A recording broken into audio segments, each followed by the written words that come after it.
La vida, a veces, nos arroja al suelo de una forma tan brutal que la única opción que nos queda es mirar hacia arriba y rezar, o mirar a la tierra y empezar a arrastrarse.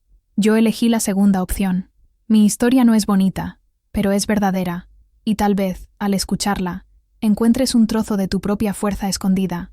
Las historias son puentes, nos conectan unos a otros en la oscuridad. Si crees en el poder de una buena historia para iluminar el camino, considera suscribirte a este canal. Así, más puentes como este pueden ser construidos, y ninguna voz se pierde en el silencio. Ahora, déjame llevarte a aquella noche, la noche en que necesité convertirme en bestia para seguir siendo humana. El primer sonido fue un chasquido húmedo y sordo que vino desde dentro de mí. Parecía una rama verde partiéndose bajo el peso de una bota. Me quedé inmóvil en la cama estrecha, el sudor corriendo por mi frente y mezclándose con las lágrimas silenciosas que ya rodaban. El calor de Oaxaca en plena madrugada era una manta pesada, sofocante, que convertía cada respiración en un esfuerzo consciente. Afuera, el silencio del campo solo era quebrado por el canto insistente de un grillo solitario. Entonces, sentí el calor, un líquido caliente y abundante que empapó la sábana fina y el colchón de paja. El olor era el de la vida, sal y tierra mojada. Se me había roto la fuente. El pánico fue una ola helada que subió por mi espina dorsal, contradiciendo el calor infernal de la habitación. Grité, un sonido ronco y desesperado que murió en las paredes de adobe de mi pequeña casa. ¡Socorro! Alguien. Pero sabía que era inútil. Mis hijos vivían lejos, en la ciudad o en sus propias tierras. Mi vecina más cercana, Carmen, estaba a casi 1 kilómetro de distancia, y con el zumbido de su viejo ventilador, jamás me oiría. Estaba sola, completamente sola. Intenté sentarme. Empujé el colchón con los codos, usando la fuerza de mis brazos, los mismos brazos que cargaron cubos de agua durante 50 años, que acunaron a 5 hijos y 9 nietos, pero mis piernas no respondieron. Eran 2 pedazos de carne inerte, extraños a mi cuerpo. El entumecimiento que había comenzado como un hormigueo incómodo semanas atrás se había convertido en una prisión. No podía moverlas, no podía ni siquiera sentir mis propios pies. El pánico dio paso a un terror puro, blanco y sin sonido. Estaba atrapada. Una mujer de 63 años, embarazada de casi 8 meses, paralizada de cintura para abajo y entrando en trabajo de parto en medio de la nada. Una nueva contracción me golpeó, una garra de fuego que apretó mi vientre y me arrancó un gemido bajo, animal. El dolor era un recordatorio cruel de que el cuerpo, incluso traicionado, continúa su marcha implacable. Las lágrimas ahora venían con fuerza, sollozos que sacudían mi pecho. Podía morir allí, yo y la criatura que llevaba, un secreto vergonzoso que se había convertido en mi sentencia. Era el fin. Podía simplemente cerrar los ojos, dejar que el dolor me consumiera y esperar. Tal vez fuera más fácil, más digno. Pero entonces, en medio de la agonía, lo sentí. Un pequeño movimiento dentro de mí, un hipo, una patada débil, una pequeña vida protestando contra la convulsión de mi cuerpo. No era un secreto, no era una vergüenza, era una persona que dependía de mí, de mi fuerza, de mi voluntad de no rendirme. Miré hacia la puerta entreabierta de mi cuarto. La luz de la luna dibujaba un rectángulo pálido en el suelo de tierra apisonada. Allá afuera estaba el camino, la carretera, la casa de Carmen, la esperanza. Una distancia imposible. Pero ¿qué era imposible frente a la muerte? Con un esfuerzo que pareció arrancar cada músculo de mi espalda, rodé fuera de la cama. El impacto en el suelo de adobe fue sordo, levantando un polvo fino que me hizo toser. Me quedé allí, acostada de lado, faltando el aire, el dolor pulsando en olas. Mi camisón estaba empapado de sudor y del líquido de la fuente. El suelo era áspero y frío contra mi piel. Miré mis manos viejas, arrugadas, con uñas gruesas y amarillentas por el trabajo en la tierra. Ellas aún me obedecían, mis brazos también. No fue un milagro, no fue una decisión divina. Fue la elección más primitiva que un ser humano puede hacer: vivir. Apoyé los codos en el suelo, clavé las uñas en la tierra compactada, y con un gruñido que vino desde el fondo de mi alma, me arrastré. El primer centímetro, el más difícil de todos, y después, el segundo. Comencé mi viaje, arrastrándome, dejando atrás un rastro húmedo de dolor, miedo y una terca, inexplicable esperanza. Antes de aquella noche, antes de la barriga y la parálisis, yo era solo Guadalupe Hernández Ramírez, Lupita, para todos en nuestro pequeño pueblo, cerca de San Juan Bautista Tuxtepec. Un nombre común, una vida común. Nací y crecí allí, donde el río Papaloapan corre ancho y perezoso, y el calor se pega a la piel como la miel. Mi mundo estaba delimitado por los campos de caña de azúcar a un lado y por las colinas verdes al otro. Mi padre me enseñó a leer el cielo, para saber si vendría la lluvia y a entender el ciclo de la tierra. Mi madre me enseñó a hacer tortillas perfectas, a coser, a curar un corte con hierbas y a tragar el dolor en silencio, porque la vida de una mujer de campo estaba hecha más de deberes que de derechos. Me casé a los 16 años con Ernesto Ramírez, un hombre de manos fuertes y risa fácil, pero que tenía en el mezcal un amigo más fiel que en mí. Tuvimos 5 hijos: Sofía, la mayor, juiciosa y con los pies en la tierra; Mateo, el único hombre, terco y orgulloso como el padre; las gemelas, Clara e Isabel, inseparables y soñadoras; y la menor, Valentina, la más apegada a mí.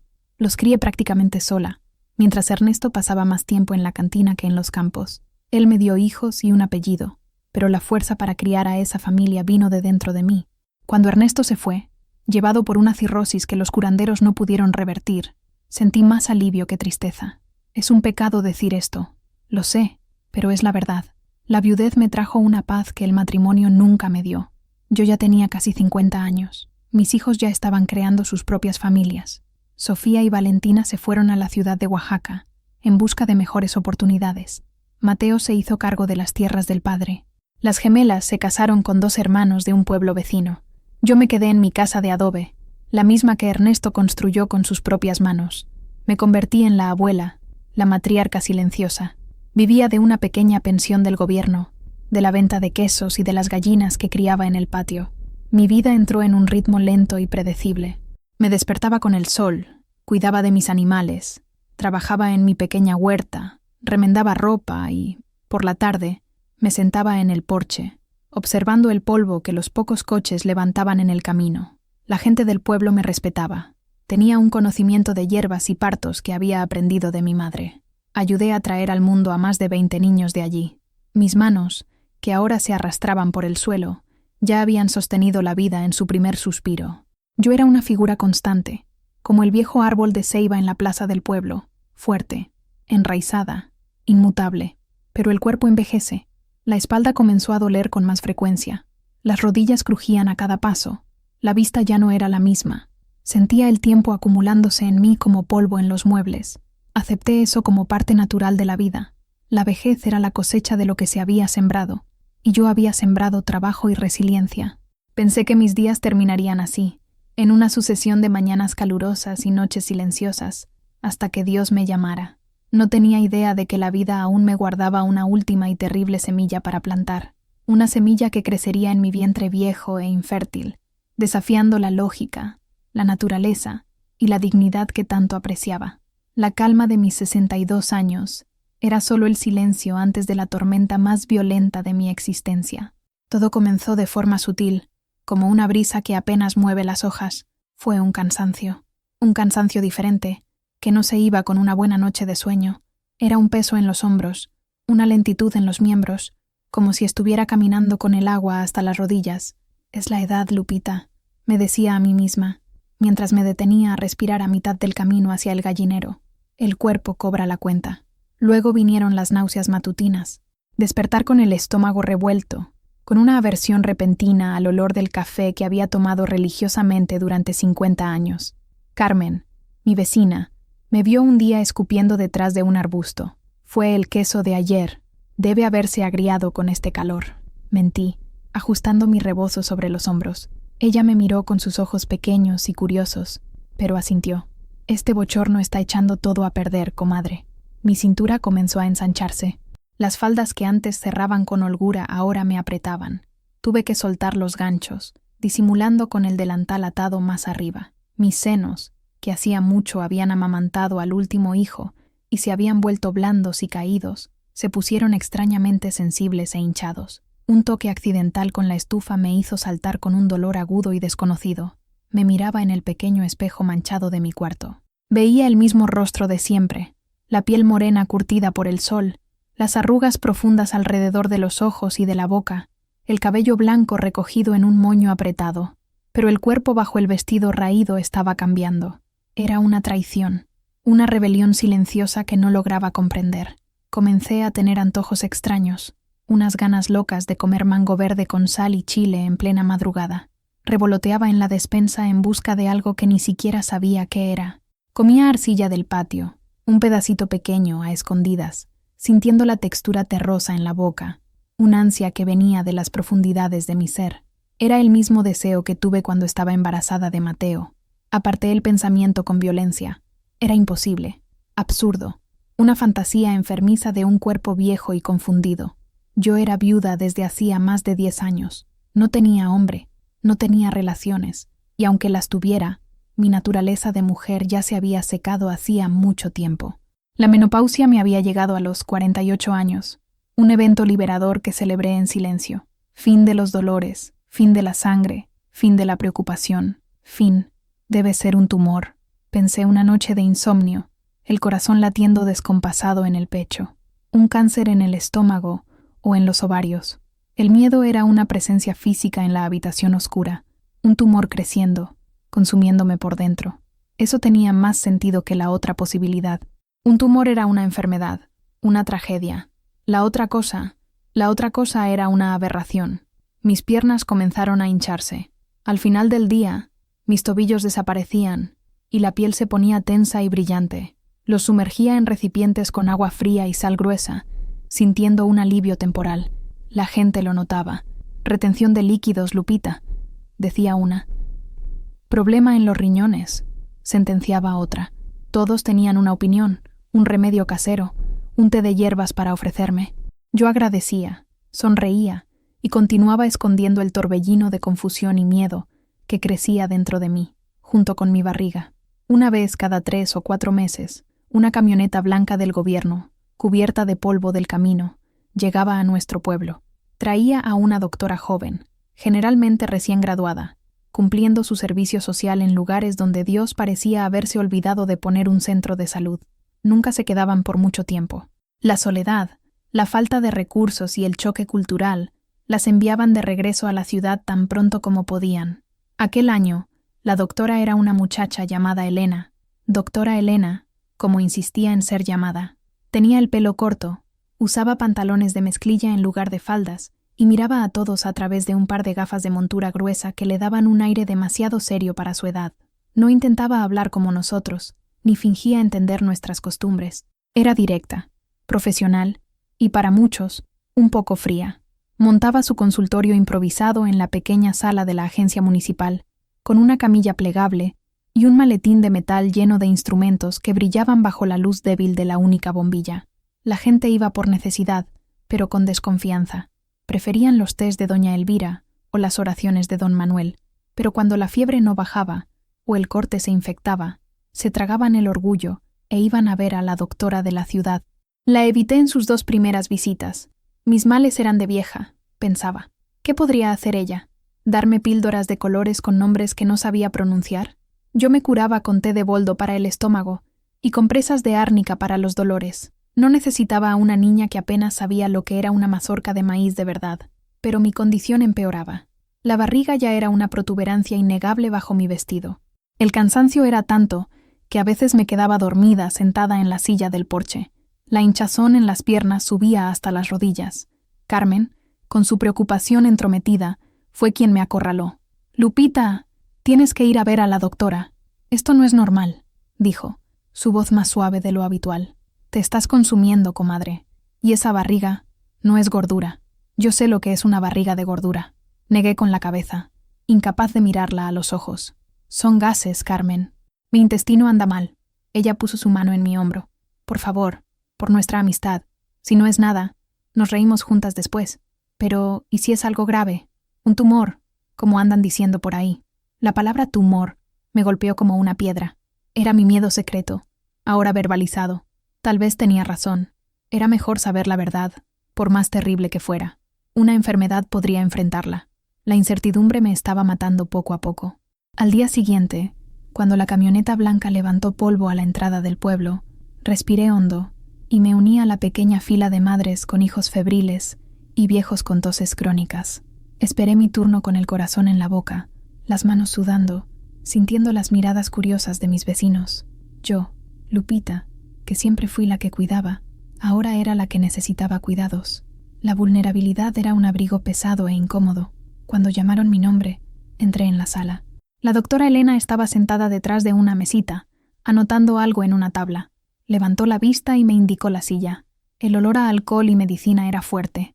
«¿Guadalupe Hernández Ramírez?», preguntó, su voz clara y sin emoción. «Sí, doctora. Soy yo. ¿Qué es lo que siente?». Dudé. ¿Por dónde empezar? ¿Por lo absurdo, por lo imposible o por el miedo?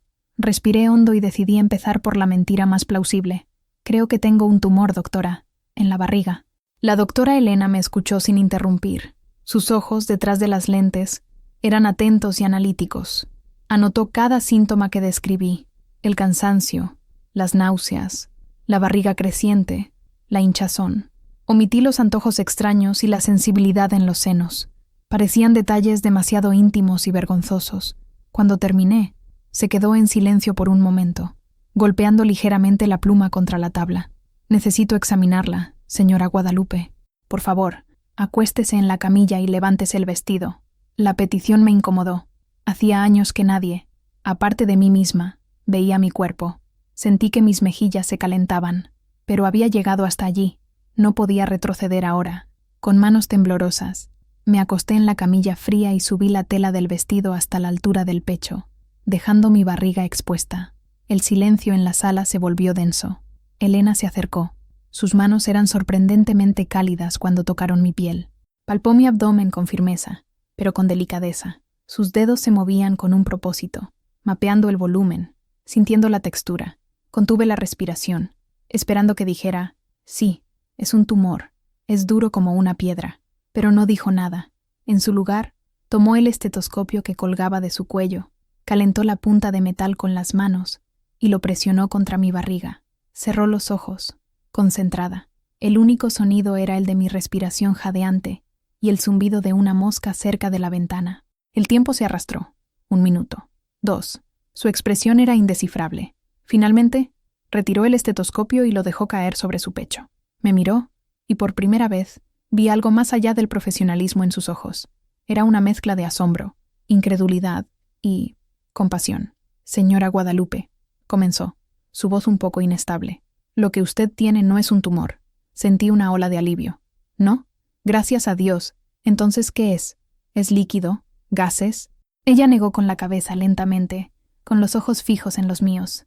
Ni lo uno, ni lo otro. Lo que escuché aquí... Hizo una pausa, como si estuviera eligiendo las palabras con extremo cuidado. Lo que escuché fueron latidos del corazón. 2, el suyo y otro, rápido y fuerte. La miré fijamente, sin entender. «¿Otro? ¿Cómo que otro?». «Señora Guadalupe», dijo, su voz ahora firme pero amable. «Usted no tiene un tumor. Usted está embarazada». Las palabras flotaron en el aire, absurdas, imposibles. Una risa nerviosa se escapó de mis labios. «¿Embarazada? Doctora, con todo respeto, usted está equivocada. Tengo 63 años. Soy viuda desde hace más de 10. Mi naturaleza se secó hace mucho tiempo. Eso es imposible». «Sé que parece imposible», continuó pacientemente. «Es extremadamente raro, un caso en millones, pero las señales son inconfundibles. El tamaño y la forma de su útero, la consistencia y el corazón que acabo de escuchar. Es un bebé. Por la altura del fondo uterino, diría que usted tiene alrededor de 5 o 6 meses de gestación». El mundo a mi alrededor comenzó a girar. El zumbido de la mosca se hizo más fuerte, el olor a alcohol más intenso. La realidad se deshizo, reemplazada por una pesadilla lúcida. Embarazada. La palabra resonaba en mi cabeza. Una sentencia. No era una enfermedad. Era algo peor. Era una vergüenza. Una monstruosidad. Comencé a llorar. Un llanto bajo, de desesperación. «No, no puede ser». «¿Cómo? ¿De quién?». Las preguntas salían atropelladas. Me sentía sucia, violada por una fuerza que no comprendía. La doctora Elena me entregó un pañuelo de papel. A veces, incluso después de la menopausia, puede ocurrir una ovulación tardía, un último óvulo liberado. Es rarísimo, pero sucede. ¿Usted ha tenido algún contacto con algún hombre?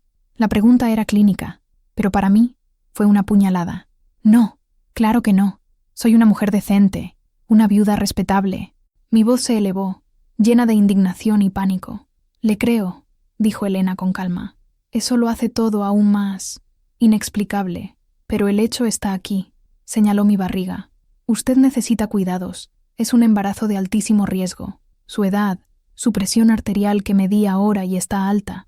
Necesitamos hacer análisis, un ultrasonido. Usted tiene que ir al hospital en Oaxaca». Pero yo ya no estaba escuchando.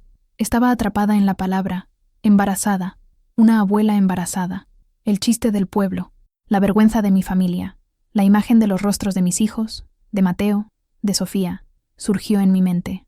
La decepción, la rabia, el desprecio. La sentencia había sido dictada, y yo, Guadalupe Hernández Ramírez, había sido condenada. Salí del consultorio improvisado como una sonámbula. El sol del mediodía me golpeó con fuerza, y el mundo parecía demasiado brillante y ruidoso. Saludé con un gesto a Carmen, que me esperaba ansiosa al otro lado de la calle, y murmuré algo sobre presión alta, necesito descansar, antes de apresurarme hacia la seguridad de mi casa. Cerré la puerta y me apoyé en ella, el cuerpo temblando, embarazada. La palabra era un veneno en mi lengua. Miré mi casa, los retratos descoloridos de mis hijos en la pared, la mecedora de Ernesto, el altar con la Virgen de Guadalupe. Todo parecía burlarse de mí. ¿Cómo pude profanar aquel hogar, la memoria de mi esposo, mi propia vejez, con aquella aberración? Mi primera reacción fue la negación. La doctora era joven, inexperta. Debía haberse equivocado. Lo que escuchó debió ser un eco de mi propio corazón, o un ruido de mi intestino. Sí, era eso, un error médico. Me aferré a esa idea con la fuerza de un náufrago. Pero por la noche, en la soledad de mi cuarto, la negación se desvanecía. Ponía la mano sobre mi vientre y lo sentía. Un endurecimiento, una vibración, un movimiento sutil que no podía confundirse con gases. Era vida, una vida secreta, creciendo en el lugar más improbable. Y con la aceptación vino la vergüenza, una vergüenza corrosiva que quemaba por dentro. ¿Qué diría la gente? La vieja Lupita, siempre tan seria, tan decente, y ahora esto. ¿Quién será el padre? ¿Algún peón de hacienda? ¿Un viajero? Las voces imaginarias eran crueles, despiadadas. Sería el entretenimiento de las comadres, el chisme en boca de todos. Pensé en mis hijos, en Mateo, con su orgullo de hombre de campo, su respeto férreo por las tradiciones. Sentiría asco de mí. En Sofía, tan práctica y preocupada por las apariencias. Sentiría vergüenza. En las gemelas, en Valentina, yo, que siempre fui el pilar moral de la familia, la matriarca viuda y honrada, me convertiría en la mancha, la loca. La única solución era esconderlo por el mayor tiempo posible. Comencé una campaña de disimulo. Pasé a usar solo mis vestidos más anchos y viejos. Me amarré el delantal más apretado a la altura del pecho para crear una silueta deforme. Me encorvaba un poco al caminar, como si los dolores de espalda fueran peores que nunca. Una excusa para la lentitud y para la forma en que sostenía mi vientre. Evitaba a la gente. Dejé de ir al pequeño mercado los domingos. Le pedía a uno de los hijos de Carmen que hiciera mis compras. Inventaba dolores de cabeza, mareos, cualquier cosa para no tener que salir y enfrentar las miradas. Mi casa, que siempre había sido mi refugio, se convirtió en mi prisión. Las recomendaciones de la doctora Elena resonaban en mi cabeza. Embarazo de altísimo riesgo. Necesita ir al hospital en Oaxaca. Pero ¿cómo podría ir? Llegar allá, con esta barriga, y decir que soy una abuela de 63 años esperando un hijo sin padre? Era impensable. Preferiría morir antes que enfrentar esa humillación. El secreto era un peso físico. Pesaba sobre mis hombros, me quitaba el sueño, amargaba mi comida, conversaba con la imagen de la Virgen en mi altar. ¿Por qué?, preguntaba en susurros. ¿Qué pecado cometí para merecer este castigo? ¿Qué prueba es esta que la señora me impone? No había respuesta, solo el silencio de las paredes de adobe y el sonido de mi propio corazón, latiendo al unísono con el otro, el pequeño e insistente corazón dentro de mí. Cada día era una batalla para mantener la normalidad, para sonreír y decir que todo estaba bien cuando Carmen aparecía en mi puerta con un plato de comida. «Necesitas alimentarte, comadre. Estás muy pálida». Yo agradecía, comía un poco frente a ella y luego tiraba el resto a las gallinas, con el estómago revuelto por la ansiedad. Estaba completamente sola en esta isla de secreto y miedo, a la deriva en un océano de incertidumbres, mientras la marea de la vida subía implacablemente dentro de mí. Mientras la vida crecía en secreto en mi vientre, otra cosa, siniestra y silenciosa, comenzó a instalarse en mis piernas. Empezó con un hormigueo en los dedos de los pies. Al principio, apenas lo noté. Ocurría cuando estaba sentada por mucho tiempo. Mala circulación, pensé, cosa de la edad, de la hinchazón. Me levantaba, caminaba un poco por el cuarto, y la sensación pasaba. Pero el hormigueo se volvió más frecuente, más insistente. Era como si un enjambre de hormigas diminutas estuviera marchando bajo mi piel, día y noche. A veces, subía por mis tobillos, alcanzando las pantorrillas. Me golpeaba las piernas con las manos, tratando de despertar la sensación normal, pero el alivio era solo momentáneo. Después, vinieron los calambres, violentos, nocturnos. Me despertaba en medio de la noche con los músculos de la pantorrilla contraídos en un nudo de dolor insoportable. Me sentaba en la cama, gimiendo bajo para no despertar a los vecinos imaginarios, e intentaba masajear el músculo hasta que se relajara. Atribuí todo al embarazo. Recordé haber tenido calambres cuando esperaba a las gemelas. Es falta de potasio, me decía a mí misma. Comencé a comer más plátanos, machacados con avena, forzando la comida hacia adentro, incluso sin apetito, pero no servía de nada. Un día, tropecé en el escalón de mi propia puerta, un escalón que subía y bajaba 1000 veces al día, todos los días de mi vida. Mi pie izquierdo simplemente no obedeció la orden de mi cerebro. Se arrastró, en lugar de levantarse. Caí de rodillas en la tierra, raspándome las manos. El susto fue mayor que el dolor. Me quedé allí, por un instante, con el corazón acelerado, mirando mis propios pies como si fueran traidores. A partir de ese día, comencé a caminar con más cuidado, midiendo cada paso, con los ojos fijos en el suelo. El miedo a caer se sumó al miedo a ser descubierta. El sutil entumecimiento se estaba convirtiendo en una debilidad real. Hubo un episodio que me aterrorizó. Estaba lavando ropa en el lavadero del patio. Cuando terminé, fui a levantarme y mi pierna derecha cedió por completo. Caí hacia atrás, golpeándome la espalda contra el suelo de cemento. El dolor fue agudo. Por un momento, solo pude pensar en el bebé. Puse las manos protectoramente sobre la barriga, rezando para que no le hubiera pasado nada. Sentí un movimiento adentro, una protesta, y respiré aliviada, pero el terror volvió cuando intenté levantarme. No podía. Mi pierna derecha parecía no pertenecerme. Empujé, hice fuerza, pero no respondía. Tuve que arrastrarme hasta la pared de la casa y usar toda la fuerza de mis brazos para izarme, jadeante y cubierta de sudor frío. Eso no era normal, ni siquiera para un embarazo de riesgo. Eso era otra cosa. Una enfermedad nueva, sumándose a la condición que ya me avergonzaba. Una maldición sobre otra. La idea de buscar a la doctora Elena de nuevo se me ocurrió. ¿Pero qué le diría? ¿Que no había seguido ninguna de sus recomendaciones? ¿Que estaba escondiendo el embarazo y ahora me estaba enfermando de otra cosa? La vergüenza me paralizaba tanto como la enfermedad que se insinuaba en mis piernas. Así que continué en silencio, sufriendo por partida doble, cargando el secreto de la vida en mi vientre y el secreto de la muerte que parecía estar subiendo por mis piernas. Me sentía como una casa vieja, cuya fachada aún está en pie, pero cuyos cimientos están siendo carcomidos por dentro, en silencio, listos para derrumbarse en cualquier momento. Sofía, mi hija mayor, era la más pragmática de todos. Tenía el espíritu de la ciudad en sí misma, apresurada, eficiente y con poca paciencia para sentimentalismos. Vivía en la capital, Oaxaca, con su esposo y sus 2 hijos, y trabajaba como secretaria en una oficina de contabilidad. Llamaba una vez al mes, desde un teléfono público, y la conversación era siempre la misma. ¿Cómo está, mamá? ¿Necesita algo? ¿Las gallinas se están poniendo bien? ¿El dinero de la pensión alcanzó? Sus preguntas eran una lista de verificación, no una invitación a la confidencia. Por eso, mi corazón se heló cuando, una tarde de martes, el coche de su marido se detuvo frente a mi casa. Sofía bajó, ajustándose la falda y con una expresión preocupada en el rostro. «Mamá», dijo, abrazándome rápidamente. Su abrazo era firme, casi inspector. «Llamé ayer y la vecina, Carmen, contestó. Me dijo que usted no anda bien, que apenas sale de casa». Me preocupé. Forcé una sonrisa. «Tonterías de Carmen. Ya sabes cómo es de exagerada.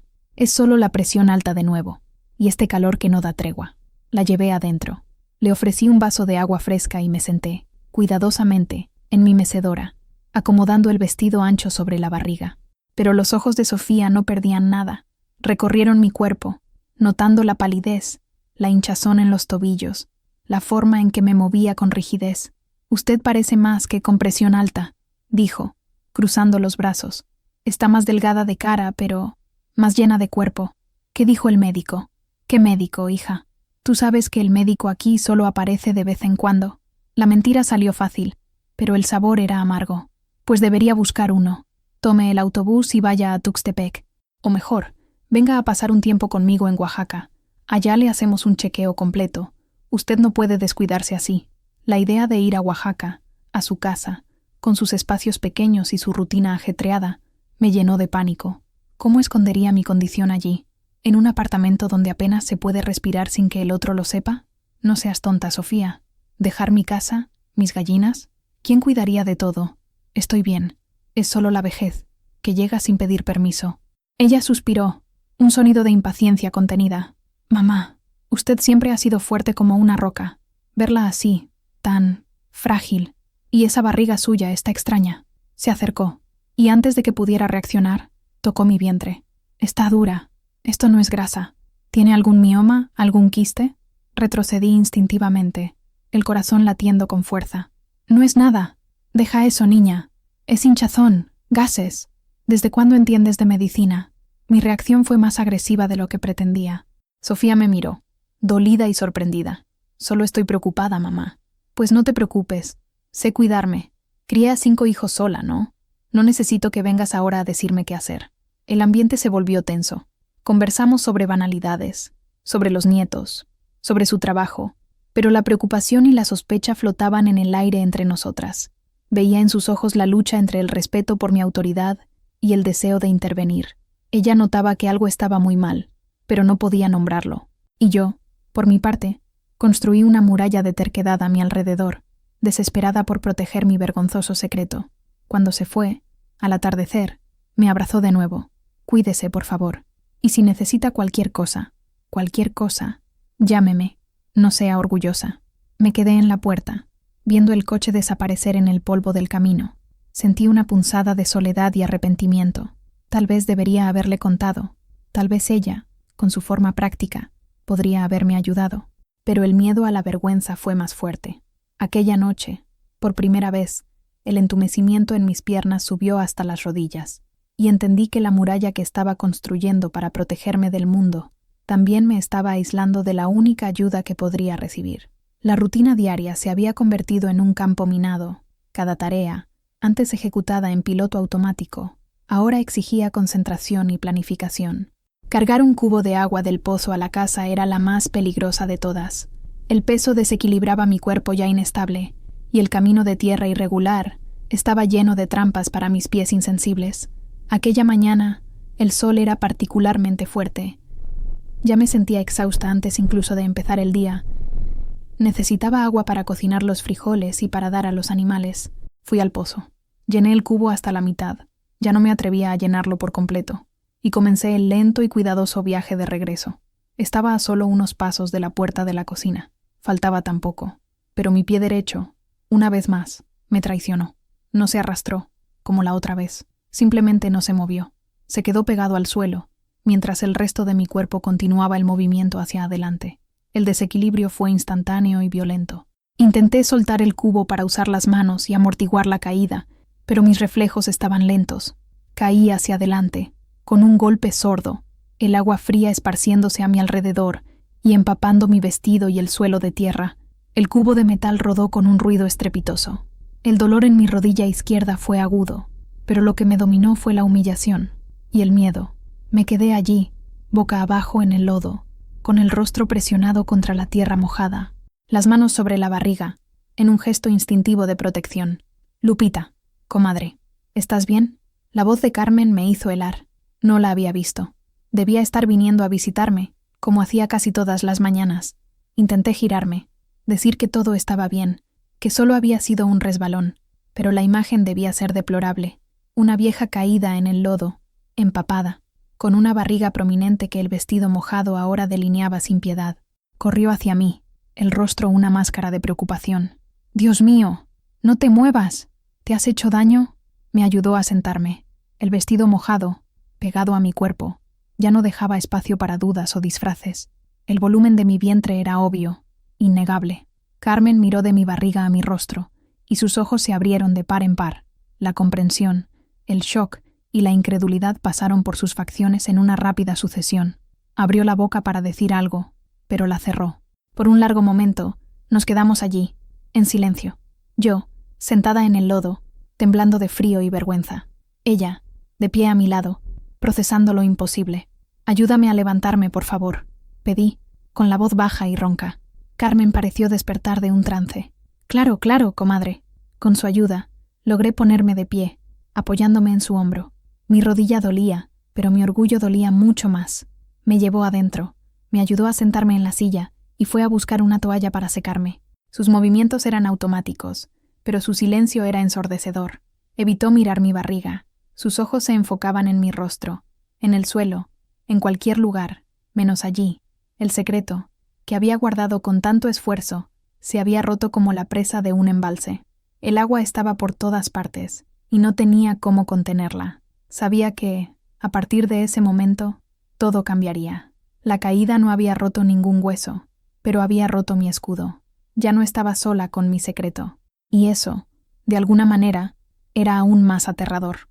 Carmen me ayudó a cambiarme de ropa, trayendo un vestido seco de mi cuarto. Sus gestos eran amables, pero el silencio entre nosotras era pesado como una piedra. Hirvió agua e hizo un té de manzanilla, poniendo la taza humeante en mis manos temblorosas. Se sentó en la silla frente a mí, con las manos en el regazo, esperando. Sabía que no se iría sin una explicación. Y yo, exhausta de mentir, de esconder, de luchar sola, ya no tenía fuerzas para inventar otra excusa. La caída me había vaciado de toda mi terquedad. Bebí un sorbo del té. El calor me reconfortó un poco. Miré mis manos, las arrugas y manchas que contaban la historia de mi vida. Una vida que creía que ya estaba escrita hasta la última página, pero que había ganado un capítulo inesperado y terrible. «Es verdad, Carmen», susurré, sin mirarla. «Lo que estás pensando es verdad». No preguntó. ¿El qué? Ella sabía. ¿Desde cuándo, Lupita? Su voz era un murmullo, desprovista de juicio, solo de una profunda incredulidad. No lo sé con certeza. Unos 6, tal vez 7 meses. ¿7 meses? Repitió sorprendida.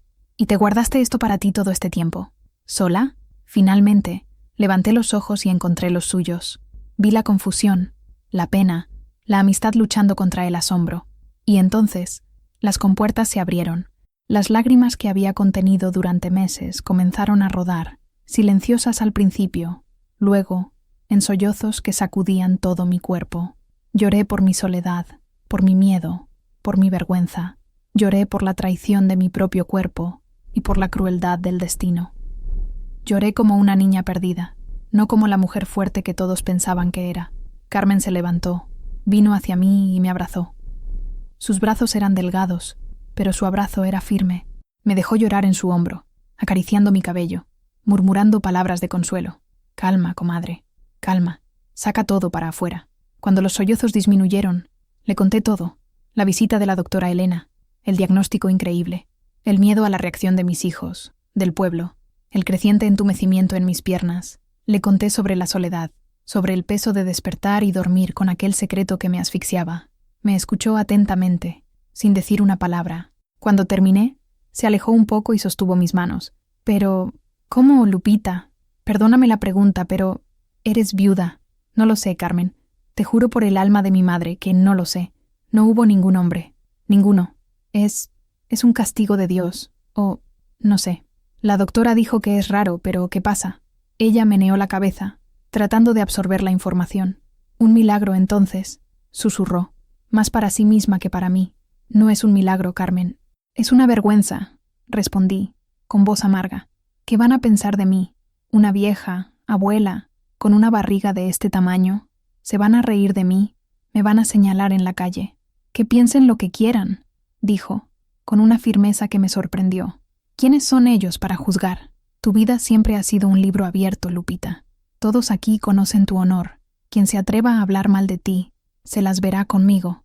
Sus palabras fueron un bálsamo. La primera gota de compasión que recibía en meses. No resolvió el problema, no borró la vergüenza, pero me hizo sentir un poco menos sola. «¿Y tus piernas?», preguntó, la preocupación volviendo a su rostro. «No puedes seguir así. Necesitas un médico de verdad. Necesitas ir a la ciudad». Negué con la cabeza. No puedo. No tengo el valor. No es cuestión de valor, es de necesidad, insistió. Ya no es solo por ti, Lupita. Hay una vida ahí dentro. Tienes que luchar por ella. Aquellas palabras me golpearon. Luchar por ella. Hasta entonces, solo había pensado en el bebé como la fuente de mi vergüenza. Pero Carmen lo llamó una vida que me necesitaba. La confesión no hizo la realidad menos aterradora, pero la hizo compartida. El peso del secreto, ahora dividido por dos, parecía un poco más ligero. Todavía estaba en el fondo del pozo, pero por primera vez, alguien me había lanzado una cuerda. Carmen era una buena mujer, con un corazón del tamaño del mundo, pero tenía un defecto. Su lengua era más rápida que su pensamiento. Prometió guardar mi secreto, y creo que su intención era sincera. Pero un secreto de esa magnitud era como una brasa encendida en sus manos. Necesitaba pasarlo antes de que la quemara. No fue por maldad. Imagino cómo sucedió. Debió habérselo contado solo a su marido, en confianza, bajo las sábanas. El marido, a su vez, debió comentarlo con su hermano en la cantina, solo para desahogarse sobre las cosas raras de la vida, y así, de susurro en susurro, la noticia se extendió por el pueblo con la velocidad de un incendio en pasto seco. Las primeras señales fueron las miradas. La gente dejaba de conversar cuando yo pasaba. Sentía sus ojos en mi espalda.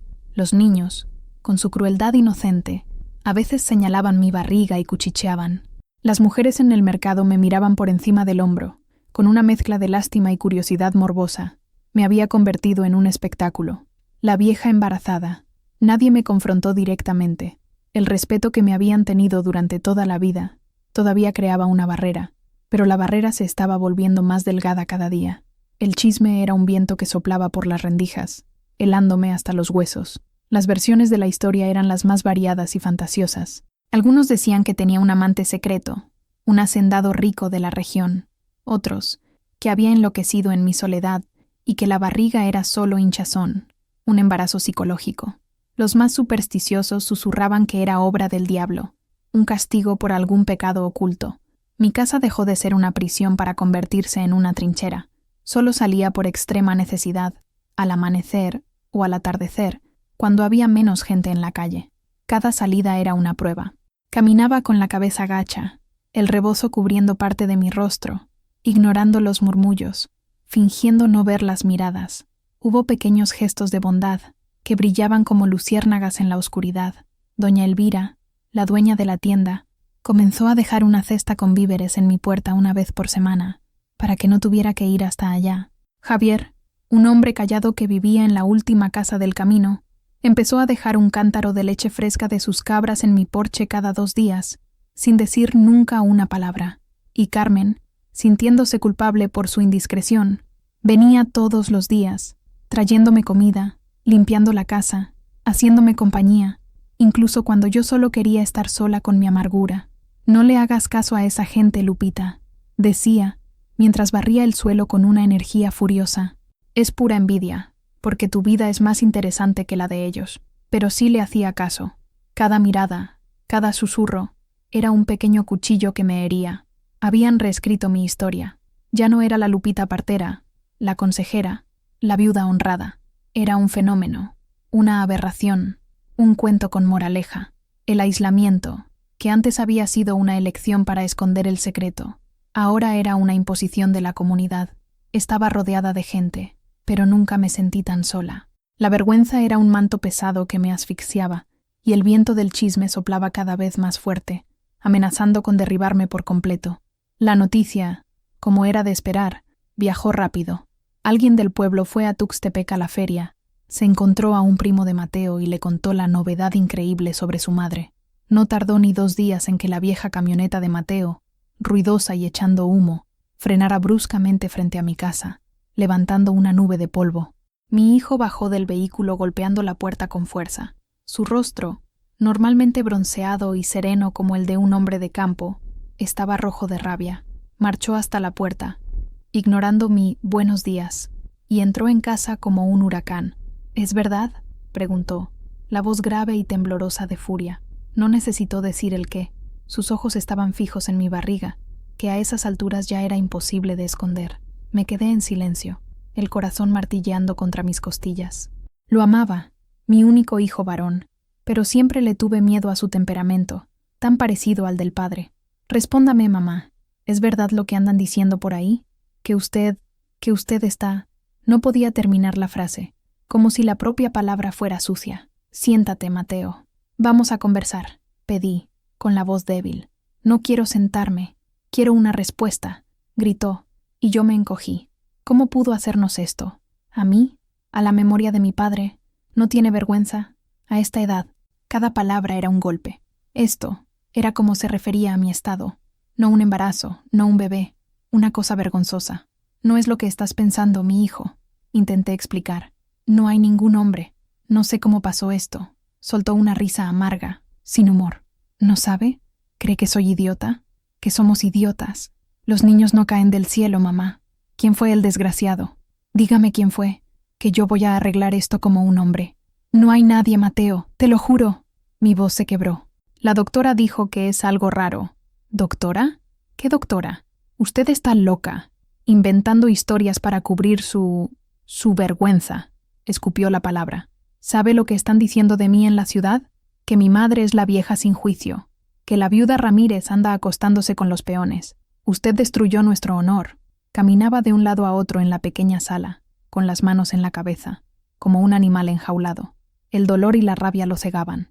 No veía a mi hijo allí, veía solo el orgullo herido de un hombre, repitiendo los prejuicios que aprendió desde niño. Soy tu madre, Mateo, susurré, las lágrimas corriendo por mi rostro. Y por eso mismo duele más, replicó, deteniéndose frente a mí y señalándome con el dedo. Usted era nuestro ejemplo, y ahora, mírese. ¿Qué les voy a decir a mis hijos cuando pregunten por qué su abuela tiene una barriga de embarazada? ¿Qué les voy a decir? No esperó una respuesta. Dio media vuelta, fue hacia la puerta y la abrió de un tirón. No vuelvo a esta casa mientras esa cosa esté aquí, dijo sin girarse. Usted tomó su decisión, ahora viva con ella. Y se fue. La camioneta arrancó chirriando las llantas, dejando atrás un silencio pesado y el olor a humo. Caí en la silla, sollozando, todo el cuerpo temblando.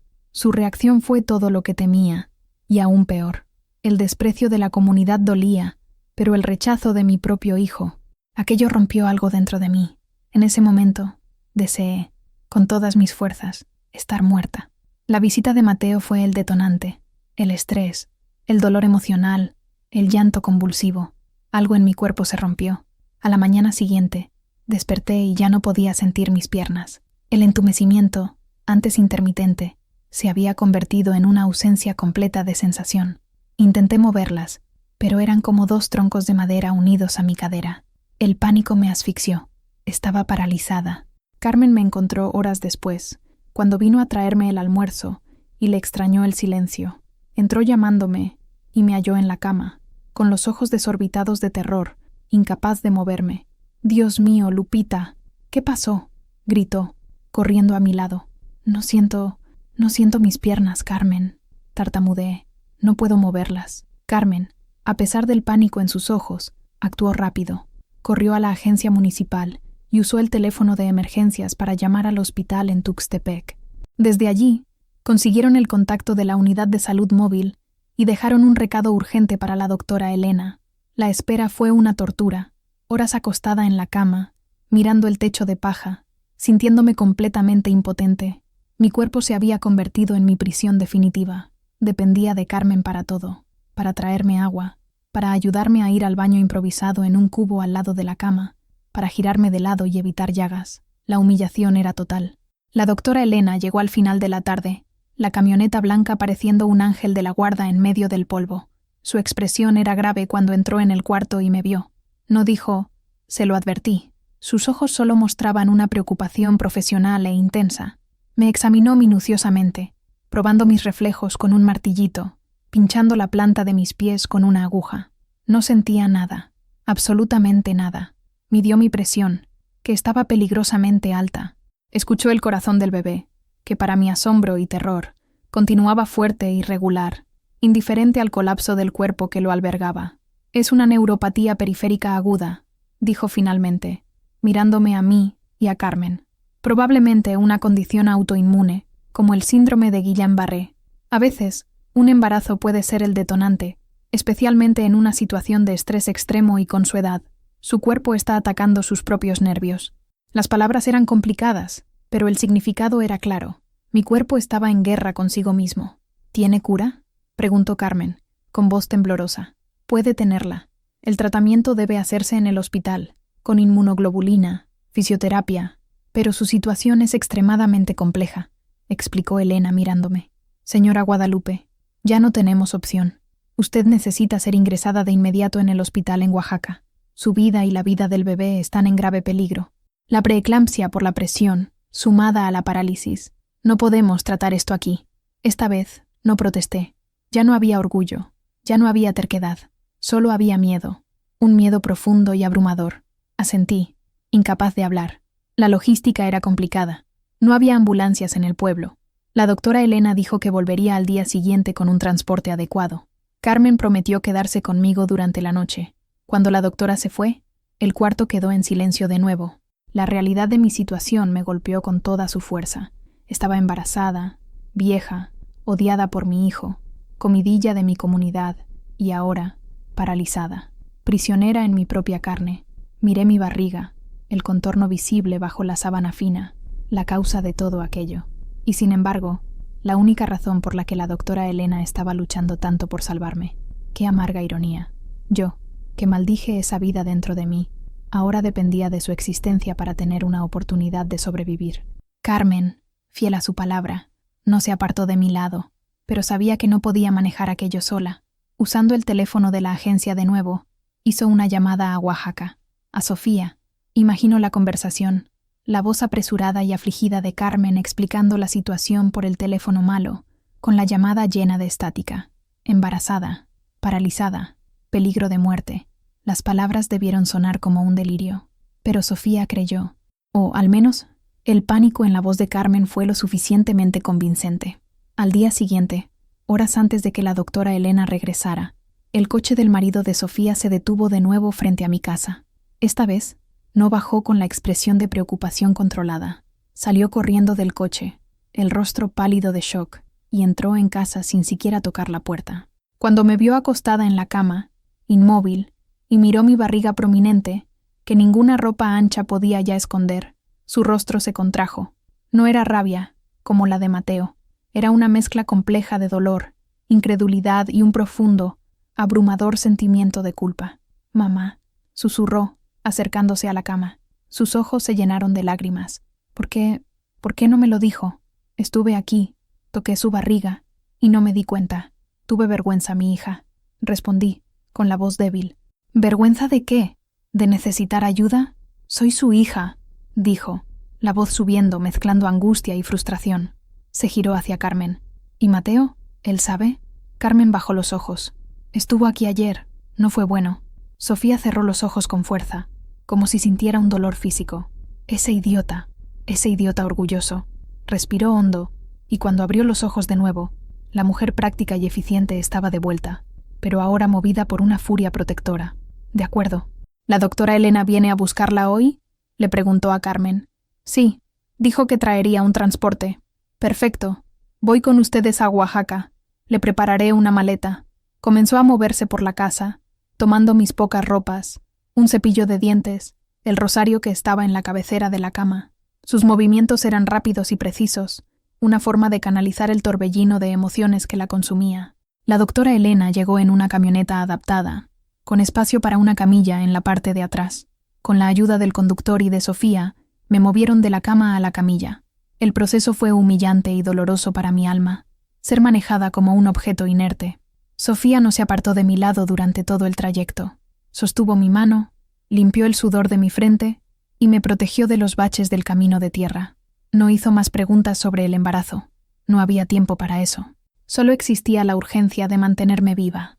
Usted se quedará en mi casa cuando salga del hospital, decretó, más para sí misma que para mí. Yo voy a cuidar de usted y del bebé. La forma en que dudó antes de decir bebé mostraba su propia lucha para aceptar la situación. Pero había elegido un bando, mi bando. Mientras la camioneta se alejaba de mi pueblo, miré por la ventana trasera y vi mi casita de adobe quedándose atrás. No sabía si volvería a verla. Estaba dejando atrás mi vida entera, mi independencia, mi honor, Pero, por primera vez en muchos meses, no estaba completamente sola. La mano de Sofía, sosteniendo la mía, era un ancla pequeña, pero firme, en medio de la tormenta. El hospital en Oaxaca era un mundo aparte, un laberinto de pasillos blancos, con un fuerte olor a desinfectante que se superponía a todos los demás. Las luces fluorescentes en el techo nunca se apagaban, aboliendo la diferencia entre el día y la noche. El sonido era una cacofonía constante, el pitido de los monitores, los llamados de las enfermeras por los altavoces, el rodar de las camillas, los gemidos ahogados de otras habitaciones. Para mí, que venía del silencio del campo, era un ataque a los sentidos. Me instalaron en una habitación semiprivada, gracias a la insistencia de Sofía, que movió cielo y tierra para asegurarse de que tuviera un mínimo de paz. Los días se convirtieron en una rutina de procedimientos médicos. Agujas en mi brazo, sacando sangre, aplicando suero, y la tal inmunoglobulina que la doctora Elena había mencionado. Exámenes de todo tipo. Un ultrasonido, donde vi por primera vez la imagen borrosa en blanco y negro del ser que crecía en mí. Un pequeño humano, con un corazón que latía rápido y fuerte en la pantalla. El médico dijo que era un niño. Un niño. La noticia me golpeó con una extraña mezcla de indiferencia y una punzada de curiosidad.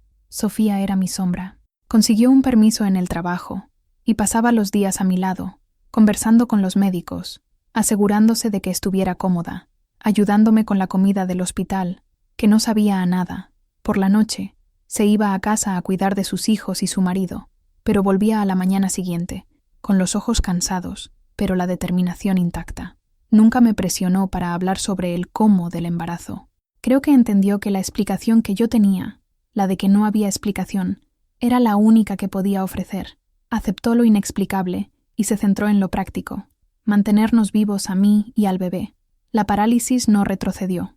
Los médicos decían que el tratamiento con inmunoglobulina podría tardar semanas o meses en hacer efecto, si es que lo hacía.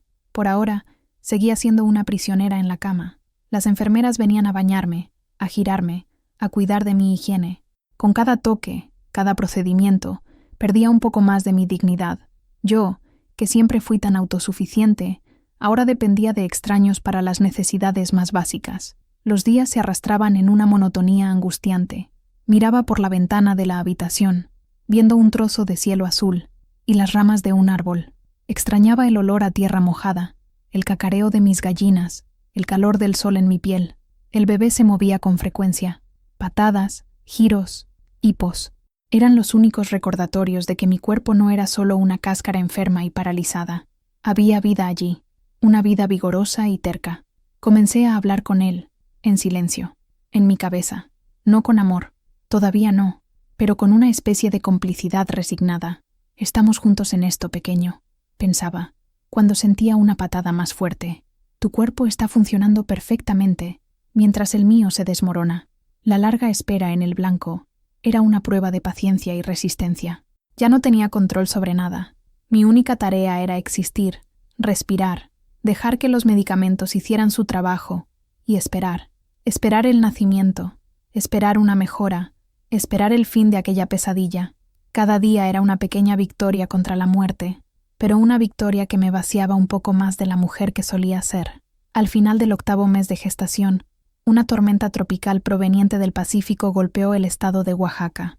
No era un huracán, pero trajo consigo días de lluvia incesante y vientos fuertes. Desde la ventana de mi habitación de hospital, veía el cielo gris y los árboles doblegándose bajo la fuerza del viento. La lluvia golpeaba los cristales con una furia que parecía reflejar la turbulencia dentro de mí. La ciudad se convirtió en un caos. Calles inundadas, cortes de energía, líneas telefónicas interrumpidas. El hospital funcionaba con generadores, pero la atmósfera era de tensión. Las enfermeras corrían más de lo normal, y los médicos parecían más preocupados. Esa semana, Sofía recibió una llamada urgente. Su hijo menor, en casa, tenía una fiebre altísima que no cedía. Su marido estaba desesperado. Con las calles inundadas, era difícil llegar a un médico. Sofía se vio dividida. Su corazón de madre estaba siendo arrastrado en 2 direcciones opuestas. «Tengo que irme, mamá», me dijo, con el rostro angustiado. «Pero no quiero dejarte sola». «Ve, mi hija», le dije, la voz más firme de lo que me sentía. «Tu hijo te necesita. Yo estoy bien aquí». Estoy segura. Dudó, mordiéndose el labio. Vuelvo en cuanto mejore. 2 días como máximo. Te lo prometo. Me besó en la frente y se fue, dejando un vacío en la habitación. Su presencia constante se había convertido en mi punto de referencia en ese mundo extraño. Sin ella, la soledad pareció 1000 veces más pesada. Aquella noche, la tormenta alcanzó su punto máximo.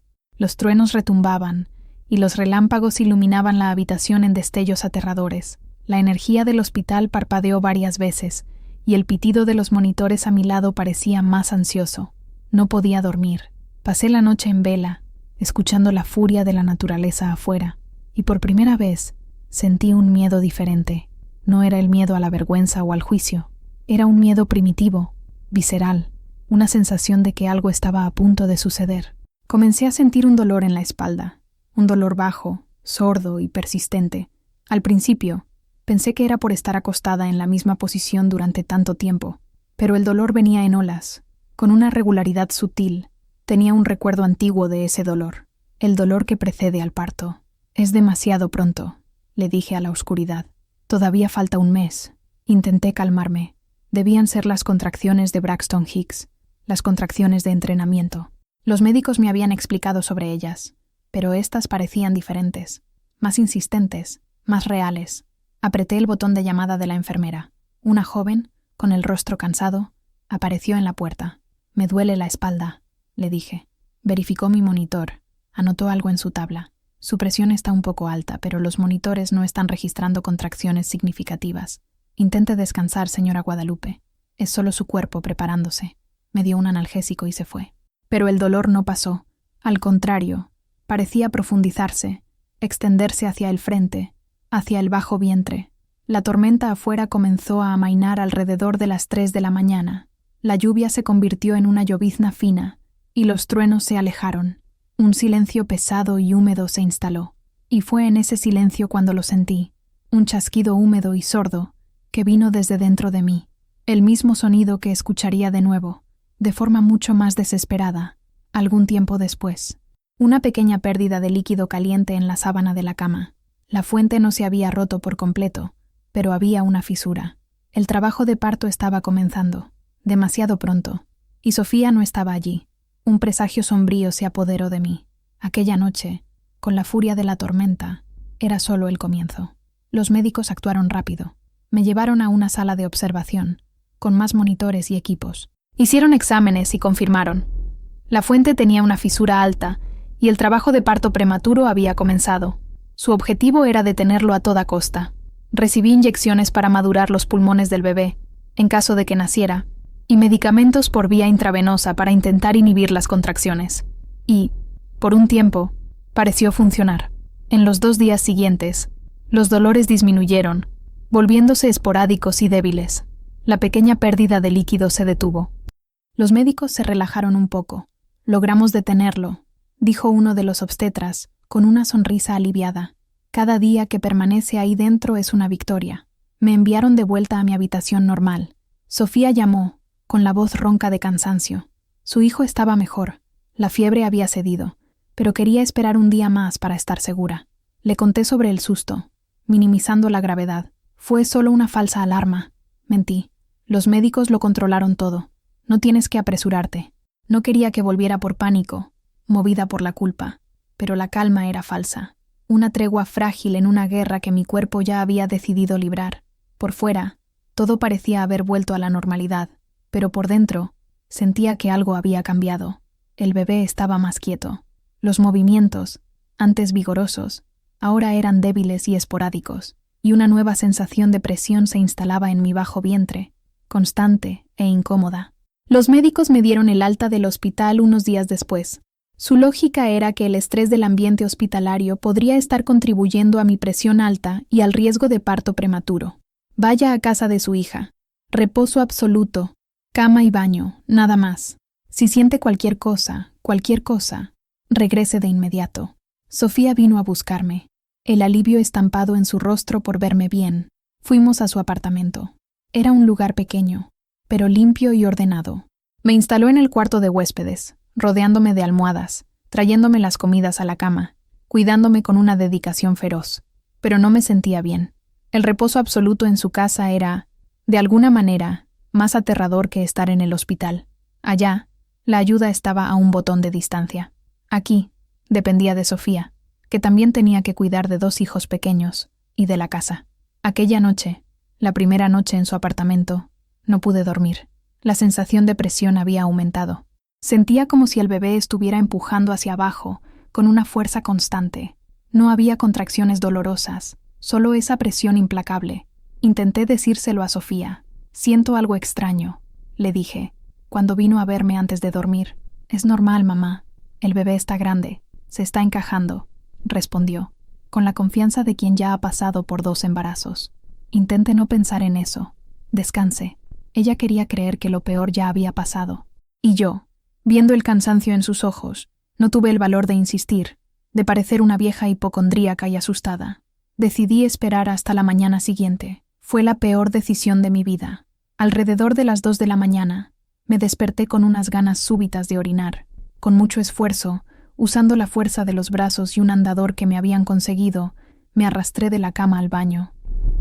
Me senté en el inodoro, y entonces, el sonido. Aquel mismo chasquido húmedo, pero esta vez, fuerte y definitivo. Y el líquido no fue una pequeña pérdida, fue una inundación. La fuente se rompió por completo, seguido inmediatamente por una contracción, pero no era como las otras. Era una ola de dolor salvaje, aplastante, que me robó el aliento y me hizo gritar. Llamé a Sofía, grité su nombre con toda la fuerza de mis pulmones, pero no vino. El apartamento estaba en silencio. Recordé entonces, me lo había dicho más temprano. Su marido tenía guardia esa noche, y ella, exhausta, iba a tomar una pastilla para dormir, la primera en semanas. «Voy a caer como una piedra», había dicho riendo. No me oiría, nadie me oiría. El teléfono estaba en la sala, a una distancia infinita, y mis piernas eran inútiles. Estaba sola, de nuevo, pero esta vez no era en mi casa en el campo, era en una trampa de concreto, a pocos metros de la ayuda, pero tan aislada como si estuviera en medio del desierto. La falsa calma se había deshecho, revelando la verdadera pesadilla. El grito murió en mi garganta, reemplazado por un gemido bajo. El dolor de la contracción me dobló sobre mí misma. Me quedé allí, sentada en el inodoro, temblando, empapada, la mente girando en pánico. «Piensa, Lupita, piensa», me decía a mí misma. El hospital. Necesitaba llegar al hospital. ¿Pero cómo? Sofía estaba durmiendo profundamente a pocos metros de distancia, en un sueño inducido por medicamentos. Gritar era inútil. La puerta del baño estaba abierta, y veía un trozo del pasillo oscuro. La puerta de su cuarto estaba cerrada. Otra contracción vino, más fuerte, más larga. Me aferré a los lados del inodoro, el sudor frío corriendo por mi rostro. Entre las olas de dolor, el miedo era un hielo en mi estómago. Iba a tener a ese bebé allí, sola, en el suelo frío de un baño. Un bebé prematuro. Ambos íbamos a morir.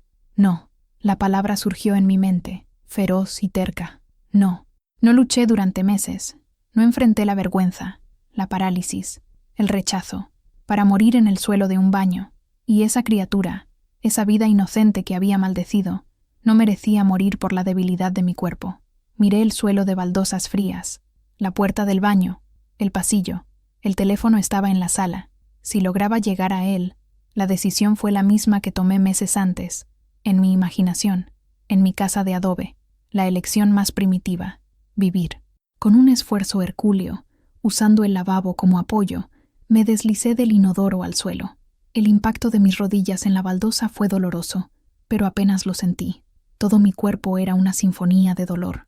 Me puse a 4 patas, jadeante. Mis piernas se arrastraban detrás de mí, inútiles. El suelo estaba mojado y resbaladizo, y entonces comencé a moverme, arrastrando mi cuerpo con la fuerza de mis brazos. Codo, mano, codo, mano. El sonido era el de un trapo mojado siendo arrastrado por el suelo. Dejé un rastro de líquido amniótico, sudor y lágrimas. Cada centímetro era una batalla. La pesada barriga rozaba el suelo. Otra contracción me paralizó a mitad de camino, y tuve que detenerme, con el rostro presionado contra el piso frío, esperando que la ola de agonía pasara. Conversaba con Dios, con la Virgen, con el espíritu de mi madre. Prometía, negociaba, suplicaba, Solo un poco más de fuerza, solo hasta el teléfono. El viaje del baño a la sala era de quizás 10 metros. Aquella noche parecía la distancia de la Tierra a la Luna. Pasé por la puerta del cuarto de Sofía. La puerta cerrada era una muralla, un símbolo de mi soledad. Por un momento pensé en golpearla con la mano, pero sabía que sería un sonido débil, ahogado. No tenía fuerzas para aporrearla. Mi única esperanza era el teléfono. Me arrastré, uñas rompiéndose en la junta del piso, la piel de mis rodillas despellejándose, el peso de mi cuerpo y de mi hijo, un ancla tirando de mí hacia abajo. Pero continué, porque la mujer que era solo Guadalupe Hernández Ramírez, la mujer que se tragaba el dolor en silencio, había muerto. En su lugar, solo había una madre luchando por la vida de su hijo. El pasillo parecía interminable. La poca luz que entraba por la ventana de la sala creaba sombras largas y aterradoras. Los muebles eran como montañas que debía sortear. La alfombra de la sala, que antes parecía suave, ahora era un obstáculo áspero, que se enganchaba en mi camisón y arañaba mi piel. El tiempo perdió el sentido. Mi existencia se resumió al ciclo de dolor y esfuerzo. Una contracción me paralizaba, arrancándome un gemido ahogado. Apreté los ojos, enfocándome en la respiración, esperando que el dolor alcanzara su punto máximo y comenzara a ceder. Y en el intervalo, en ese breve momento de alivio, me arrastraba un poco más. Mano, codo. El silencio del apartamento solo se rompía con mi respiración jadeante, el sonido de mi cuerpo arrastrándose y mis propios murmullos. Hablaba con el bebé. Aguanta, mi hijo, aguanta. Mamá lo va a lograr, lo vamos a lograr. Me llamé a mí misma mamá. La palabra sonó extraña y, al mismo tiempo, perfectamente natural en mi boca. Finalmente llegué a la sala. El teléfono estaba sobre una mesita baja, al lado del sofá. Estaba tan cerca, pero parecía estar en la cima de una montaña. La mesita era demasiado alta. No podría alcanzarla desde el suelo. La desesperación me golpeó con la fuerza de un puñetazo. Llegar hasta allí, para fallar a centímetros del objetivo. Las lágrimas de frustración se mezclaron con el sudor. Golpeé el suelo con el puño, un gesto de pura impotencia, pero el sonido de mi puño golpeando el piso me dio una idea: el ruido. No podía gritar lo suficientemente alto para despertar a Sofía, pero quizás un ruido constante, insistente. Miré a mi alrededor. Había un jarrón de metal en el suelo, al lado del sofá, con unas flores de plástico dentro. Era mi única oportunidad. Me arrastré hasta él. Las contracciones venían más rápido ahora, más fuertes. Apenas me daban tiempo para respirar. Con la mano temblorosa, agarré el jarrón. Era pesado, pero logré levantarlo. Con toda la fuerza que me quedaba, comencé a golpear el jarrón contra el piso de mármol. ¡Bam! El sonido resonó en la sala, metálico y estridente. ¡Bam! ¡Bam! Continué golpeando, usando el ritmo de mis propios dolores. Con cada contracción, golpeaba con más fuerza, canalizando la agonía hacia el ruido. ¡Bam! ¡Bam! ¡Bam! Era una llamada de socorro primitiva, el único lenguaje que me quedaba. No sabía si funcionaría. No sabía si el sonido llegaría al cuarto de Sofía, a través de la puerta cerrada, a través de su sueño profundo. Pero continué, golpeando, rezando, esperando. Cada golpe era un acto de fe, cada sonido era una negativa a rendirme. No iba a morir en silencio. Si ese era mi fin, el mundo oiría el sonido de mi lucha. El ruido era ensordecedor en mi propia cabeza. Bam, bam, bam. El metal contra la piedra, el latido de un tambor desesperado en el corazón de la noche. No sé por cuánto tiempo continué. ¿Segundos? ¿Minutos? Pareció una eternidad. Mi mano dolía, mi brazo temblaba de agotamiento, pero no paré. Y entonces, una luz se encendió en el pasillo. La puerta del cuarto de Sofía se abrió. Apareció en el umbral, con el cabello despeinado, los ojos hinchados de sueño, parpadeando contra la luz que acababa de encender. Su expresión era de confusión, de quien ha sido arrancado de un sueño profundo. «¿Mamá? ¿Qué es ese ruido?» Su voz se detuvo cuando sus ojos se ajustaron a la penumbra de la sala y me encontraron, caída en el suelo, el charco de líquido a mi alrededor, el jarrón de metal en mi mano, el volumen inconfundible de mi barriga. La confusión en su rostro se transformó en puro horror. «Oh, Dios mío, no», susurró. Corrió hacia mí, tropezando con sus propios pies. Se arrodilló a mi lado, las manos suspendidas sobre mí, sin saber dónde tocar. «Mamá, ¿qué pasó?» «La fuente se rompió», logré decir, entre dos respiraciones jadeantes. Las contracciones son muy fuertes. Una nueva ola de dolor me golpeó, y me encorvé, gimiendo. Sofía vio el dolor en mi rostro, y el pánico en sus ojos fue reemplazado por la misma determinación feroz que había visto en el hospital. De acuerdo, el hospital.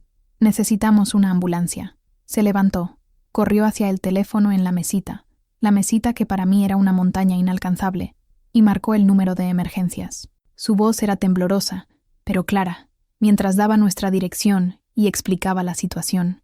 Mi madre, 63 años, embarazada, paralizada, se le rompió la fuente. Parto prematuro. Rápido, por favor. Después de colgar, volvió a mí, tomó cojines del sofá y los colocó bajo mi cabeza y mi espalda, tratando de hacerme sentir lo más cómoda posible. Tomó una toalla y limpió mi rostro sudoroso. «La ayuda está en camino, mamá. Aguanta. Estoy aquí. No te voy a dejar». Sostuvo mi mano con fuerza. Sus manos estaban heladas, pero el agarre era firme. Miré su rostro, iluminado por la débil luz de la sala. Vi el miedo, la culpa por haberse dormido, pero sobre todo, vi el amor. Un amor feroz, protector. En ese momento, mientras esperábamos el sonido de la sirena, mientras soportaba una contracción tras otra, ya no estaba sola. La puerta se había abierto, la luz había entrado, y la mano de mi hija en la mía era la promesa de que no necesitaría luchar más en soledad. La espera de la ambulancia fue la más larga de mi vida. Cada minuto se estiraba, torturante. Las contracciones venían en una sucesión implacable, apenas dándome tiempo para recuperar el aliento. Sofía cronometraba los intervalos en el reloj de la pared. «Vienen cada 3 minutos, mamá», decía, con voz tensa. «Tienen que llegar pronto». Intentaba mantenerme tranquila, conversando conmigo, diciéndome que respirara hondo, pero el pánico era un animal vivo en la sala. Sentía una presión creciente, una necesidad incontrolable de pujar. «El bebé... Ya viene, Sofía», dije, con la voz estrangulada. «Lo siento». «No, mamá, no puje. Aguante. Espere a los médicos», imploraba, con el rostro pálido de miedo. Finalmente, escuchamos el sonido distante de una sirena, creciendo a cada segundo. Nunca un sonido fue tan bienvenido. Sofía corrió a la ventana para guiar a los paramédicos. 2 hombres entraron con una camilla plegable. Fueron profesionales y rápidos, evaluando la situación en segundos. Mientras uno medía mi presión y verificaba mis signos vitales, el otro conversaba con Sofía, obteniendo mi historial. Moverme del suelo a la camilla fue una operación delicada y dolorosa. Con cada movimiento, una nueva contracción parecía partirme en 2. Bajamos por el ascensor, un cubículo metálico que me hacía sentir aún más atrapada. Afuera, la noche comenzaba a ceder al primer gris del amanecer. El aire era frío y húmedo. La luz giratoria de la ambulancia pintaba el edificio con destellos rojos y azules, una visión surrealista. Dentro de la ambulancia, la carrera contra el tiempo continuó. Uno de los paramédicos me puso una máscara de oxígeno en el rostro e insertó un acceso intravenoso en mi brazo. Sofía se sentó a mi lado, sosteniendo mi mano, sin soltarme nunca. Era mi ancla, mi único punto de referencia en aquel torbellino de dolor y caos. La cabeza... «Siento la cabeza», gemí, el cuerpo arqueándose involuntariamente. «¡Está coronando!», le gritó el paramédico al conductor. «¡Acelera! No vamos a llegar a tiempo». El vehículo se balanceaba, las sirenas aullaban, y la ciudad de Oaxaca pasaba como un borrón por la ventana trasera. No veía nada. Mis ojos estaban cerrados, concentrados en el dolor, en la presión, en la fuerza abrumadora que se apoderaba de mi cuerpo. Ya no tenía el control. Mi cuerpo, el mismo cuerpo que me traicionó con la parálisis, ahora sabía exactamente qué hacer. Estaba expulsando la vida de dentro de mí, con o sin mi permiso. «Solo un poco más, señora Guadalupe. Respire hondo. Ya casi llegamos», decía el paramédico. Pero yo sabía, y él sabía, que casi podría no ser suficiente. La carrera ya no era para llegar al hospital. Era una carrera contra el amanecer, contra el próximo segundo, contra el nacimiento inminente dentro de aquella caja de metal a alta velocidad. La llegada al hospital fue una explosión de actividad. Las puertas de la ambulancia se abrieron y fuimos recibidos por un equipo de médicos y enfermeras que ya nos esperaba. La luz fuerte de la entrada de urgencias me cegó por un instante, Parto prematuro, 34 semanas, parálisis de miembros inferiores, preeclampsia severa, gritó el paramédico, mientras transferían mi camilla. Me llevaron a toda prisa por pasillos que parecían los mismos que había dejado días antes, pero ahora todo se movía a alta velocidad. Las luces en el techo pasaban como rayas blancas. Las voces a mi alrededor eran un zumbido distante, palabras técnicas que no entendía. Presión 200/120, bradicardia fetal, sala de partos 3, ahora. Sofía intentó seguirme, pero fue detenida en la entrada de la sala de partos. Usted debe esperar aquí, dijo una enfermera, con firmeza. Vi la desesperación en su rostro antes de que las puertas se cerraran. Dentro de la sala, el ambiente era de una calma tensa y controlada. Era un lugar frío, brillante, lleno de equipos de acero inoxidable. Fui rodeada por personas vestidas de verde, sus rostros cubiertos por mascarillas, dejando solo los ojos visibles, ojos serios, concentrados. Una obstetra, una mujer de mediana edad con una voz tranquila y autoritaria, asumió el mando. Guadalupe, mi nombre es doctora Isabel. ¿Puede oírme? Necesito que me ayude. Sé que no puede mover las piernas, pero la fuerza para pujar viene del abdomen. Cuando yo le diga, va a respirar hondo y a hacer fuerza, como si estuviera evacuando. ¿Entendió? Asentí, con la boca seca de miedo. El corazón del bebé está bajando con cada contracción, dijo una enfermera, mirando un monitor. El cordón podría estar enrollado. Preparen para una cesárea de emergencia, por si no lo logra, ordenó la doctora Isabel, sin quitarme los ojos de encima. Pero intentemos el parto normal primero. Es más seguro para ella, con esa presión.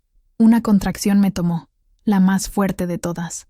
Era como si mi cuerpo estuviera siendo partido en dos. Ahora, Guadalupe, fuerza, puje, comandó la doctora. Hice lo que me dijo. Reuní cada gramo de energía que me quedaba, cada gota de voluntad, y pujé. Un grito animal se escapó de mi garganta. Eso es. Otra vez, me animó. Pujé de nuevo, y de nuevo. El mundo se reducía a esa sala, a la voz de la doctora y al dolor insoportable. Mi visión comenzó a oscurecerse en los bordes. Estaba perdiendo la conciencia, agotada por el dolor, por la enfermedad, por la lucha. La estamos perdiendo, oía a alguien decir a lo lejos. Solo una vez más, Guadalupe. La cabeza ya salió. Solo un empujón más. Por su hijo. La voz de la doctora Isabel era urgente, casi un grito. Por mi hijo. Aquellas palabras perforaron la niebla de dolor y agotamiento. Reuní un último fragmento de fuerza, venido de un lugar que no sabía que existía. Recordé el suelo de adobe, el piso del baño, el largo viaje a rastras. Recordé la promesa que me hice a mí misma, a él, con un último grito que rasgó mi alma. Pujé. Y entonces, el dolor y la presión disminuyeron súbitamente. Un alivio instantáneo y abrumador. Y en el silencio que siguió, escuché un sonido, un llanto, débil, ahogado, pero inconfundible. El llanto de un bebé recién nacido. Estaba vivo. Había llegado. «¡Es un niño! ¡Tenemos un niño!», anunció la doctora Isabel, y por primera vez escuché un tono de alivio y alegría en su voz. Estaba exhausta, flotando en un estado entre la conciencia y el desmayo, pero lo escuché, y el sonido de ese llanto, el sonido de la vida que había llevado, fue la cosa más poderosa que he experimentado jamás. Una enfermera envolvió al bebé en una tela verde y lo acercó a mi rostro por un breve momento, antes de llevarlo con el equipo de pediatras que esperaba en un rincón de la sala. Era pequeño, tan pequeño. La piel era roja y arrugada, el rostro aplastado, pero era perfecto. Sus ojos estaban cerrados, pero su boca estaba abierta, emitiendo ese llanto frágil que llenó la sala y mi corazón. En ese instante, toda la vergüenza, todo el miedo, toda la amargura que sentí durante meses se disolvieron. No había nada más que ese pequeño ser, esa vida que luchó tanto como yo para estar allí. Necesita ir a la UCI neonatal. Es prematuro y tiene un poco de dificultad para respirar, pero es fuerte, dijo uno de los pediatras. Mientras cuidaban al bebé, el equipo médico volvió su atención hacia mí. Estaba sangrando mucho, y mi presión continuaba peligrosamente alta. Escuché las voces de nuevo, urgentes, hablando de medicamentos y procedimientos, pero apenas lo registraba. Mis sentidos estaban todos enfocados en el recuerdo de ese pequeño rostro, en el eco de ese llanto. Lo había logrado. Lo habíamos logrado. Perdí el conocimiento poco después. Lo último que sentí fue la mano de la doctora Isabel en mi frente, un gesto de consuelo y respeto. Cuando desperté, Horas después, la luz en la habitación era suave. El pitido de los monitores era tranquilo y rítmico. Ya no estaba en la sala de partos, sino en una sala de recuperación. La primera persona que vi fue a Sofía. Estaba sentada en una silla al lado de mi cama, sosteniendo mi mano. Se había quedado dormida allí, con la cabeza apoyada en el borde del colchón. Cuando sintió mi movimiento, despertó de un sobresalto. Sus ojos estaban rojos e hinchados de tanto llorar, pero cuando me vio despierta, una sonrisa inmensa iluminó su rostro cansado. «Mamá, despertaste», susurró, apretando mi mano. «Nos diste un susto enorme». «El bebé», fue la primera palabra que logré decir, con la garganta seca. «Está bien. Es precioso, mamá», dijo, las lágrimas corriendo de nuevo, pero esta vez de alivio. «Está en la incubadora, en la UCI, pero los médicos dicen que es un luchador, como su madre». «Luchador». «Sí, lo era». «¿Y Mateo?», pregunté, el nombre saliendo con dificultad. Sofía dudó. Le llamé. Él viene en camino. Creo que lo entendió.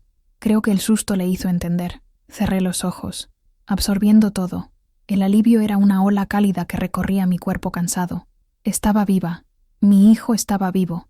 Y mi familia, quizás, estaba en camino a la sanación. «¿Cómo se va a llamar, mamá?», preguntó Sofía, con voz suave. No necesité pensar. El nombre ya estaba en mi corazón. «Gerardo», dije. «El nombre de mi padre. Significa fuerte con la lanza. Un guerrero». Sofía sonrió entre lágrimas. «Gerardo. Es un nombre hermoso. Perfecto para él».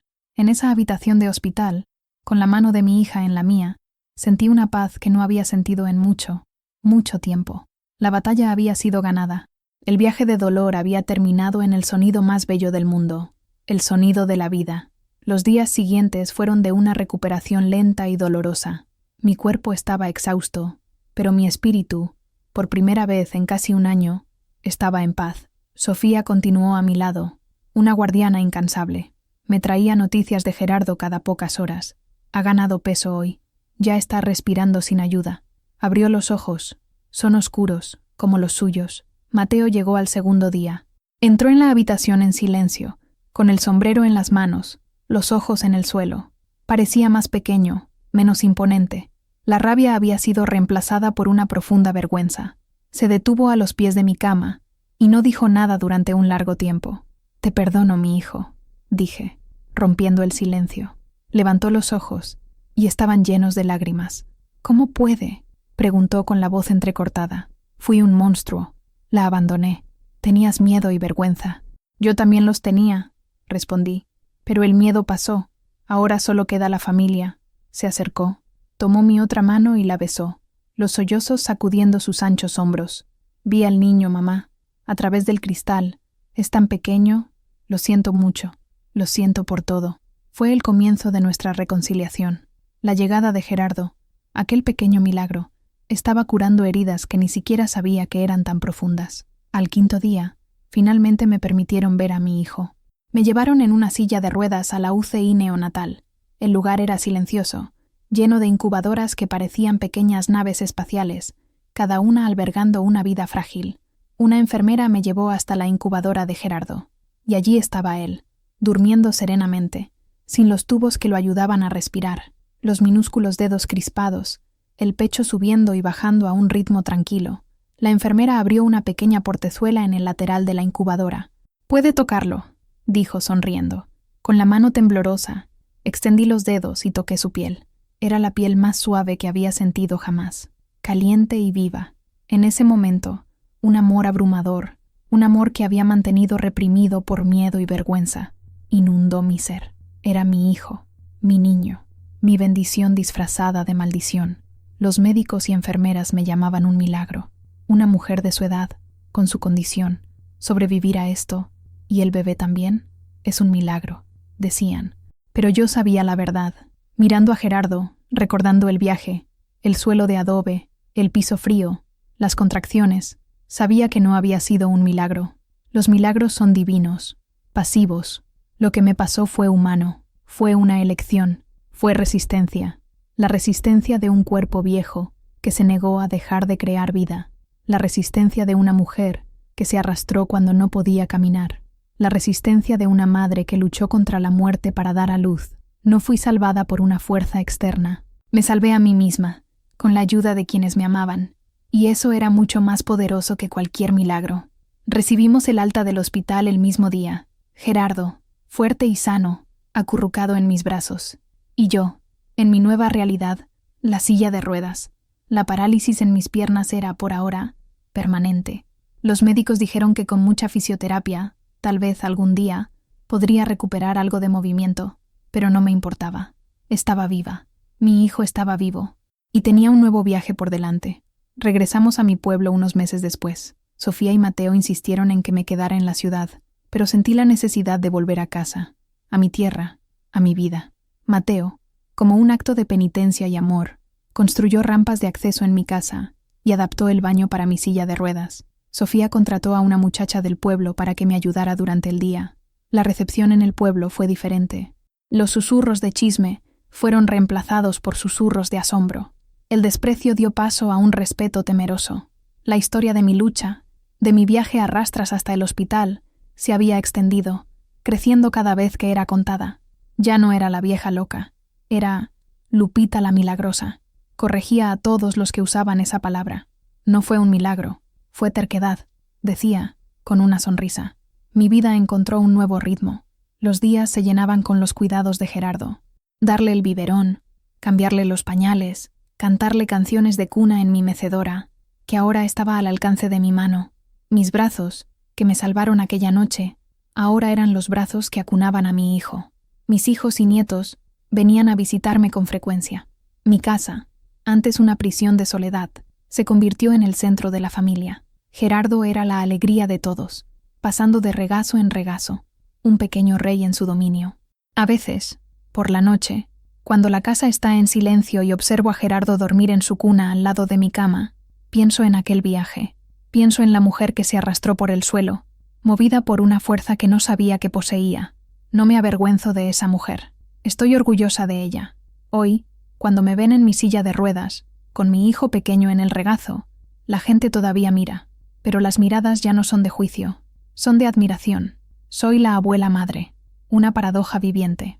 Un testimonio de que la vida no obedece nuestras reglas de lógica o de tiempo. Mi historia no es sobre un milagro divino, es sobre la fuerza que existe dentro de cada uno de nosotros, especialmente en las mujeres. La fuerza para soportar, para luchar, para resistir. La fuerza para arrastrarse por el suelo para poder, un día, enseñarle a un hijo a caminar. Me arrastré para dar a luz, pero, en el proceso, fue a mí misma a quien renací. Y esa es una verdad que nadie, nunca más, podrá quitarme. Mi historia, como la de tantas otras mujeres, es una historia de resistencia silenciosa. Historias que merecen ser escuchadas, que nos recuerdan la fuerza que llevamos dentro. Si mi viaje tocó tu corazón, si te conectaste con mi lucha, deja un comentario. Cuéntame qué sentiste. Tu me gusta y tu suscripción a este canal ayudan a garantizar que más voces como la mía no se pierdan en el viento, para que puedan viajar lejos y encontrar a quien necesite escucharlas. Gracias por escucharme. Y recuerda, nunca es demasiado tarde para luchar.